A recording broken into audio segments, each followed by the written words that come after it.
It is not what happens to you, but how you react to it that matters. Epictetus, let me ask you something. If tomorrow your paycheck disappeared, how long could you survive before panic set in? Most people don't think about this question because they don't want to face the truth. They live paycheck to paycheck, believing that as long as they have a job, they are safe. But here's the harsh reality. You don't own your money. Your money owns you. Today, I'm going to show you how to break free from this financial slavery. Not by making reckless decisions, but by applying the principles of Stoic philosophy, the same mindset that has guided the most powerful minds in history. If you stay with me until the end, you'll walk away with a new way of thinking about wealth, one that leads to real financial freedom, control, and peace of mind. Let's get started. What does it mean to be a slave to money? Most people believe they are in control of their finances, but in reality, they are trapped in an endless cycle. Wake up, work, get paid, spend, repeat. It's like running on a hamster wheel, constantly moving but never getting anywhere. They think they have financial freedom because they earn a paycheck. But the truth is, if you need that paycheck to survive, you are not free. You are dependent. You have power over your mind, not outside events. Realize this, and you will find strength. Marcus Aurelius. The problem isn't just the lack of money, it's the lack of control over it. You work hard, but your spending habits, impulses, and financial fears control you. Let's take an example. Imagine two men. One makes $100,000 a year but spends $105,000. The other makes $50,000 but saves and invests 20% of his income. Who is richer? It's not about how much you make. It's about how much you keep and what you do with it. Many believe that having a job means financial stability, but jobs can disappear overnight.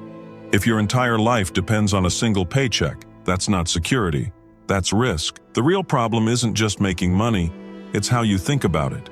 And most people have been conditioned to believe that wealth is about status, when in reality, it's about something much more important: freedom. The illusion of status and the danger of consumption. Society has trained us to believe that success is measured by what we own. The bigger the house, the fancier the car, the more expensive the watch, the wealthier you must be, right? Wrong. Wealth consists not in having great possessions, but in having few wants. Epictetus. Many people spend their entire lives chasing symbols of success instead of actual success. They buy things they can't afford to impress people they don't like, with money they don't even have. Let me ask you, are you working to build real wealth?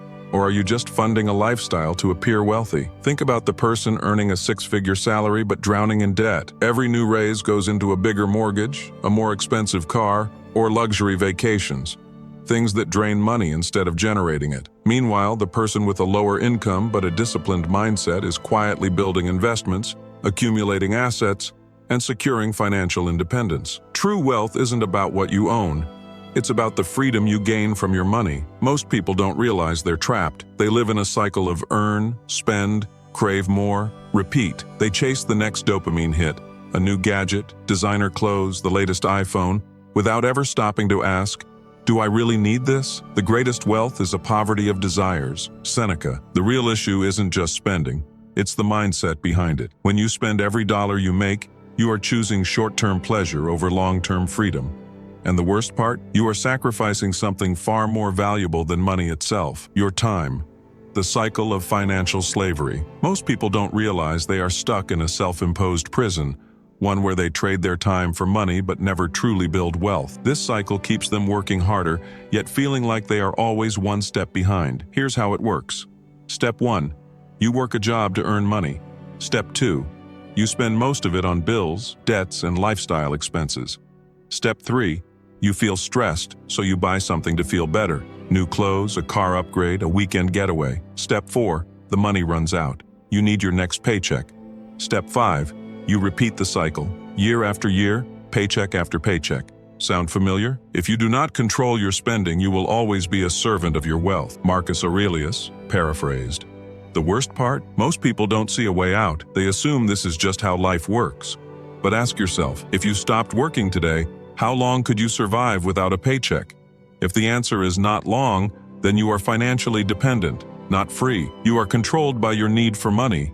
The illusion of job security. Many people believe that as long as they have a stable job, they are safe. But here's the harsh truth.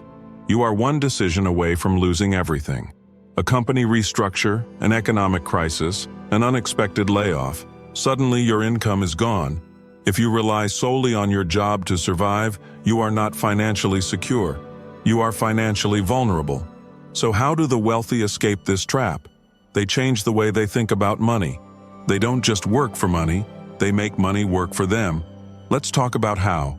Stop trading time for money.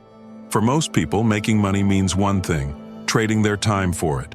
They clock in, work 8 or more hours, get paid, and repeat. The problem? Your time is limited, but money is not. Wealth is the slave of the wise and the master of the fool. Seneca. If your only source of income is your paycheck, you are stuck in an equation where the only way to make more money is to work more hours. But there are only so many hours in a day, so you'll always be limited. Let's take two people. Person A earns $10,000 a month but spends all of it. If he stops working, he has nothing. Person B earns $5,000 a month but saves and invests 20%. Over time, his investments generate passive income, meaning he no longer depends on his job. Who is actually wealthier? The mindset shift.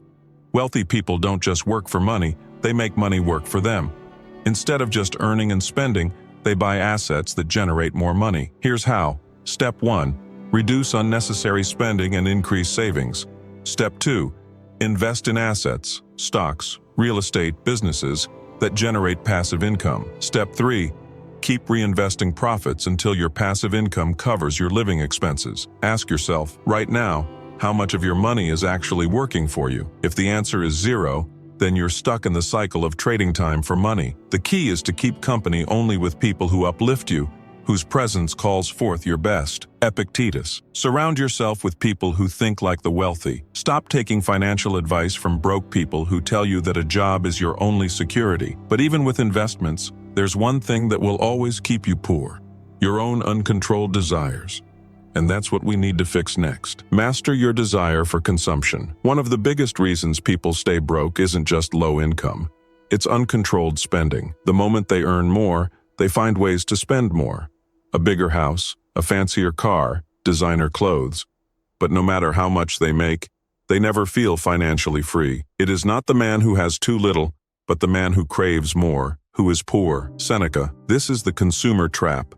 The infinite desire loop. Here's how it works. Step 1. You buy something expensive to feel good. Step 2. The excitement fades. Step 3. You crave something new. Step 4. You spend more to chase that feeling again. Step 5. You're stuck working just to afford the next purchase. Ask yourself, if you stopped working today, would your lifestyle still be sustainable? Or have you built a life that only exists because of your paycheck? Most people are slaves to their own desires.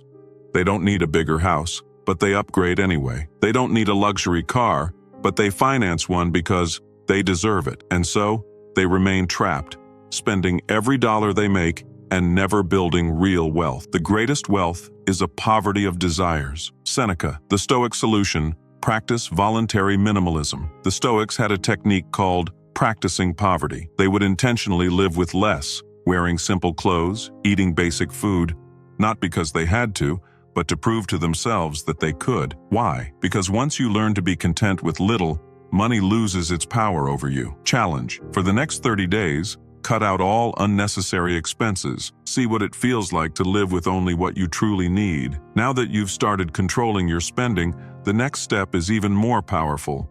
Reprogramming your entire relationship with money. Reprogram your relationship with money. Most people see money the wrong way. They think of it as something to be spent, a tool to buy comfort, status, or entertainment. But money is not meant to be spent. It is meant to be used to buy back your freedom. Wealth is not about having a lot of money. It's about having control over your time. Seneca. The biggest financial lie you've been told. Society has convinced you that making money is about working harder, that if you put in more hours, climb the corporate ladder, or hustle 24/7, you'll eventually be rich. But hard work alone doesn't make you rich. Ownership does. Look at the wealthiest people in the world. They don't just work jobs. They own businesses, real estate, stocks, and assets that generate income without their constant effort. The Stoic shift. Think like an owner, not a worker. The poor work for money. The middle class save money. The rich make their money work for them. So how do you break free? You start thinking like an owner. Step 1. Shift your mindset. Stop seeing money as something to spend and start seeing it as something to invest. Step 2. Prioritize assets over expenses. Invest in things that grow in value rather than things that drain your wealth. Step 3. Focus on long-term freedom, not short-term pleasure. Ask yourself, if you keep handling money the way you do now, where will you be in 10 years? Still working paycheck to paycheck or financially free? If you do not change direction, you may end up where you are heading. Lao Tzu, not a Stoic, but deeply aligned with Stoic wisdom. Now that you've changed how you see money, there's still one thing that holds most people back: the fear of losing money, and that's exactly what we'll tackle next. The fear of losing money and the false security trap. Many people never build wealth not because they don't earn enough, but because they are too afraid to take risks. They save every dollar, avoid investments, and cling to the illusion of a stable job, believing that security comes from playing it safe. It is not because things are difficult that we do not dare, but because we do not dare that they are difficult. Seneca, the false promise of job security. Most people think that having a job means they are safe. But ask yourself, if your company shut down tomorrow, how long could you survive? A paycheck is not security. It's a temporary solution that keeps you dependent. Meanwhile, those who build assets, investments, businesses, passive income streams, create real security because they are no longer at the mercy of a boss or an economy that could collapse at any moment. The Stoic view on risk. The Stoics believe that fear is the real enemy, not loss. Wealth comes and goes, but your ability to rebuild it is what truly matters. He is most powerful who has power over himself. Seneca challenge. Stop thinking of money as something to hold on to. Instead, think of it as something to deploy strategically. Now that you understand why fear holds you back, let's explore how the Stoics would handle money if they lived in today's world. How the Stoics would handle money today. If Marcus Aurelius, Seneca, or Epictetus were alive today, how would they approach money? Would they chase luxury? Would they fear financial loss? They would focus on one thing: autonomy. Wealth consists not in having great possessions, but in having few wants. Epictetus, the Stoic principles of financial freedom. 1. Control your desires. The less you need, the freer you are. Stoics practiced voluntary discomfort, not to suffer, but to build resilience. 2. Own, don't just earn. A paycheck keeps you dependent. Ownership of businesses, investments, real estate grants you financial sovereignty. 3. Detach from money emotionally. Money is a tool, nothing more. Fear of losing it makes you weak. Discipline in managing it makes you powerful. Ask yourself, are you working to be truly free, or just to sustain a lifestyle that keeps you trapped? No man is free who is not master of himself. Epictetus. The Stoic challenge. For the next 7 days, track every dollar you spend. Identify which expenses truly add value and which ones only serve your ego. Now that you understand the Stoic mindset, it's time to apply it with a practical challenge that will shift your financial reality starting today. A practical challenge to rewire your money mindset. Now that you understand how the Stoics would approach money, it's time to put this philosophy into action. Knowledge without action is useless. You must build up your life action by action, and be content if each one achieves its goal as far as possible. Marcus Aurelius, the 7-day Stoic money challenge. For the next 7 days, follow these 3 steps. Step 1. Track every dollar you spend. Write down every purchase. At the end of the week, ask yourself, did this expense improve my life, or was it just impulse? Step 2. Cut one unnecessary expense. Choose one habit that drains your money and eliminate it for a week. Do you really need that daily coffee? That extra streaming subscription? Step 3. Save and invest that money. Whatever you would have spent on unnecessary purchases, put it into an investment, even if it's small. The lesson. By the end of the week, you'll realize something powerful. You don't need as much as you think. The less you crave, the richer you become. Discipline yourself to do without that which you do not need. Epictetus. Now let's wrap this up with a final thought, and the most important decision you'll ever make about your financial future. Now you have a choice. You can continue chasing money, spending impulsively, fearing financial loss, or you can break free. You can start thinking like a Stoic, controlling your desires, and using money as a tool for true freedom. Wealth isn't about having more money. It's about having fewer needs. Seneca, what happens next is up to you. You now know the principles. You've been given the challenge. But will you act? Comment below.